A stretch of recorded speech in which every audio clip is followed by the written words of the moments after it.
Il existe de nombreux indicateurs, alors comment savoir lesquels sont les meilleurs pour vous? Eh bien, chaque trader vous dira quelque chose de différent. Certains aiment regarder la dynamique du marché, tandis que d'autres veulent filtrer le bruit du marché ou mesurer la volatilité. Dans ce module, nous passerons en revue 3 indicateurs populaires largement utilisés par les traders. Le premier est appelé Relative Strength Index, également connu sous le nom de RSI. Il s'agit d'un indicateur inertiel qui indique si un actif est suracheté ou survendu.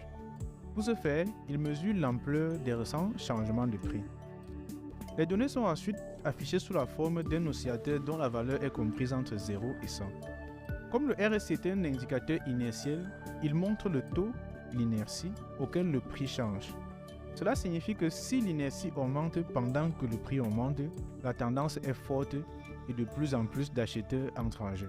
En revanche, si l'inertie diminue pendant que le prix augmente, il se peut que les vendeurs reprennent le contrôle sur le marché. Une interprétation traditionnelle du RSI est que lorsqu'il est supérieur à 70, l'actif est suracheté et lorsqu'il est en dessous de 30, il est survendu. Ainsi, des valeurs extrêmes peuvent indiquer un renversement de tendance ou un repli imminent. Le deuxième indicateur s'appelle la moyenne mobile. Une moyenne mobile liste l'action des prix en filtrant le bruit du marché et en mettant en évidence la direction de la tendance. Les deux moyennes mobiles les plus couramment utilisées sont la moyenne mobile simple et la moyenne mobile exponentielle. La moyenne mobile simple est calculée en prenant les données de prix de la période définie et en produisant une moyenne. Par exemple, la moyenne mobile simple sur 10 jours est tracée en calculant le prix moyen des 10 derniers jours. La moyenne mobile exponentielle, en revanche, est calculée de manière à donner plus de poids aux données de prix plus récentes. Cela la rend plus réactive au mouvement du prix plus récent.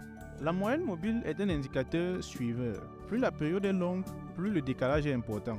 Par conséquent, la moyenne mobile simple sur 200 jours réagira plus lentement au mouvement récent du prix que la moyenne mobile simple sur 50 jours. Les traders utilisent souvent la relation entre le prix et les moyennes mobiles spécifiques pour évaluer la tendance actuelle du marché.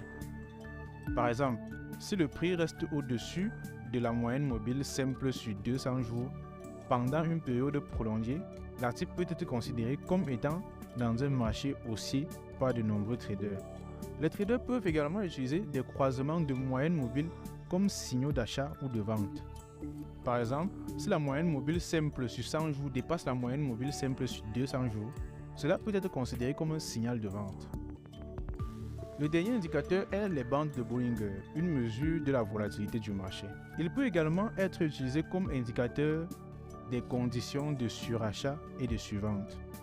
Les bandes de Bollinger sont composées de 3 lignes, une moyenne mobile simple qui est la bande centrale et 2 bandes, la bande inférieure et la bande supérieure. Les paramètres peuvent varier, mais généralement les bandes supérieures et inférieures sont 2 écarts types par rapport à la bande centrale. À mesure que la volatilité augmente et diminue, la distance entre les bandes augmente et diminue également. En général, plus le prix est proche de la bande supérieure, plus l'actif représenté sur le graphique est proche des conditions de surachat. Inversement, plus le prix est proche de la bande inférieure, plus il est proche des conditions de survente. Dans la plupart des cas, le prix restera au sein des bandes, mais dans de rares occasions, il peut passer au-dessus ou en dessous. Même si cet événement n'est pas forcément un signal de trading en lui-même, il peut servir d'indicateur de conditions extrêmes du marché. Un autre concept important des bandes de Bollinger est appelé squeeze. Il s'agit d'une période faible de volatilité où toutes les bandes sont très proches les unes des autres.